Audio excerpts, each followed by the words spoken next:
Hello everyone, welcome to वेदीफाइल। आज हम बात करते हैं प्रिपरेशन ऑफ डाईएजोनियम सॉल्ट की। अब तक हमने डाईएजोनियम सॉल्ट स्टार्ट किया था तो उसमें हमने पढ़ चुके हैं कि उसका नॉमेनक्लेचर कैसे करते हैं और उसमें से एलिफेटिक और एरोमेटिक में से कौन सा ज्यादा स्टेबल होता है उसके बारे में भी हम बात कर चुके हैं। अब मैं बात करता हूं कि डाईएजोनियम सॉल्ट को प्रिपेयर किस तरह किया जाता है।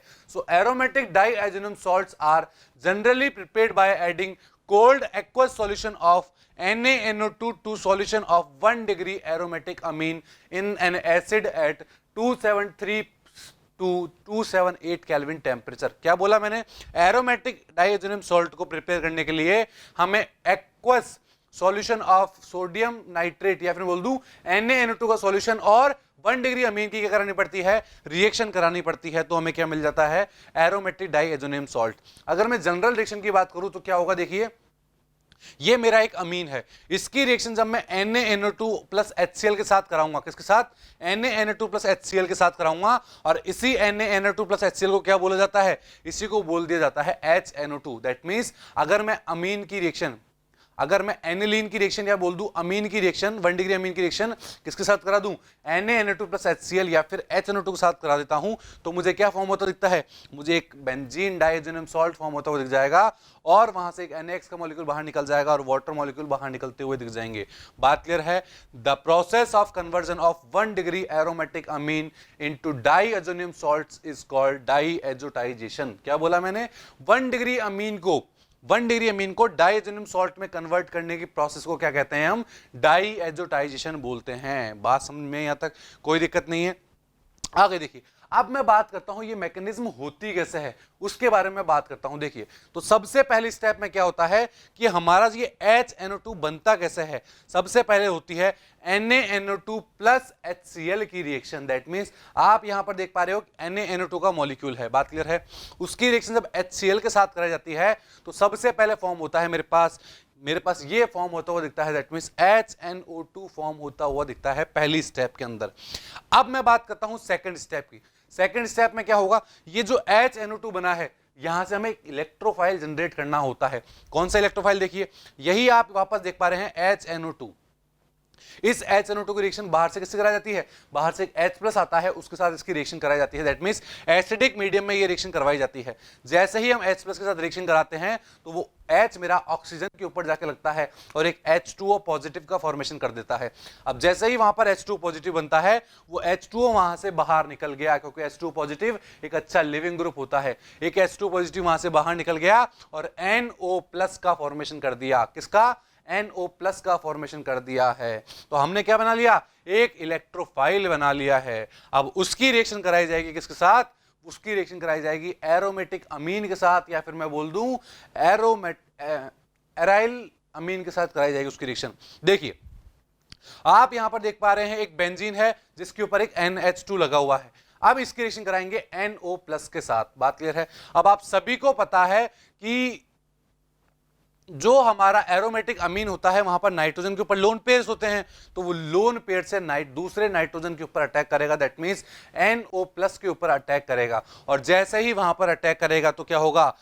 नाइट्रोजन के ऊपर से पॉजिटिव चार्ज खत्म हो जाएगा और एरोमेटिक वाला जो नाइट्रोजन था, दैट मींस रिंग के ऊपर जो एनिलीन वाला नाइट्रोजन था उसके ऊपर पॉजिटिव चार्ज जनरेट हो जाएगा। बात क्लियर है? क्या हुआ हमारा अभी तक? हमारा नाइट्रोजन ने अटैक किया दूसरे नाइट्रोजन पर और उस नाइट्रोजन पे पॉजिटिव चार्ज आ गया है। अब क्या वहां पर 2 H लगे हुए हैं? बिल्कुल, वहां पर 2 H लगे हुए हैं। तो उस केस में क्या होता है? एक हाइड्रोजन वहां से निकलेगा और वो कहां जाके लग जाएगा? ऑक्सीजन के ऊपर जाके लग जाएगा। कहां पर? ऑक्सीजन के ऊपर जाके लग जाएगा। और जैसे ही ऑक्सीजन के ऊपर जाके लगेगा तो ऑक्सीजन पे क्या होगा? पॉजिटिव चार्ज आ जाएगा। कौन सा चार्ज? उस ऑक्सीजन पे पॉजिटिव चार्ज आ जाएगा। बात क्लियर है यहां तक? आगे देखिए, अब क्या होगा? अब यहां पर होती है एक टॉटोमराइजेशन स्टेप, क्योंकि ऑक्सीजन पे पॉजिटिव चार्ज आ चुका है। तो क्या होता है? नाइट्रोजन के पास दूसरा H होता है, वो अपने इलेक्ट्रॉन नाइट्रोजन के बीच में देता है और आगे वाले NO बॉन्ड के इलेक्ट्रॉन ऑक्सीजन की तरफ शिफ्ट हो जाते हैं। किसकी तरफ? ऑक्सीजन की तरफ शिफ्ट हो जाते हैं और वो वाला H मेरा बाहर निकल जाता है। बात समझ में आई यहां तक? तो अब तक क्या बनाया? देखिए, रिंग है, रिंग के ऊपर एक नाइट्रोजन लगा हुआ है, उस नाइट्रोजन के साथ डबल बॉन्ड करके एक और नाइट्रोजन लगा हुआ है और सिंगल बॉन्ड करके एक ऑक्सीजन लगा हुआ है। बात क्लियर है यहां तक? अब एक H+ के साथ रिएक्शन कराई जाती है और वो H+ कहां पे आके लगता है बताइए?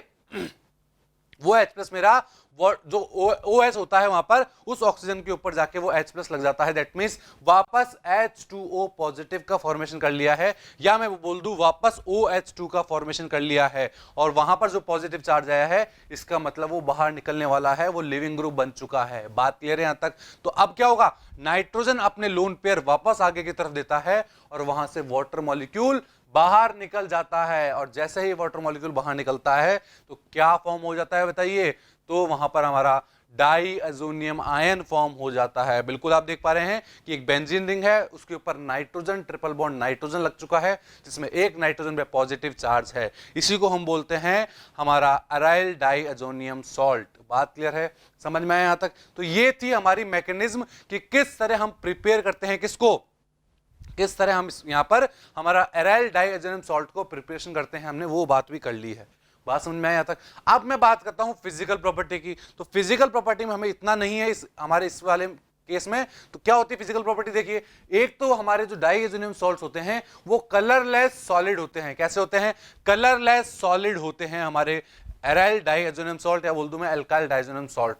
और अगर मैं सॉल्युबिलिटी की बात करता हूं तो they are highly soluble in water. वो हमारे वाटर के अंदर बहुत ज्यादा सॉल्युबल होते हैं। क्या बोला मैंने?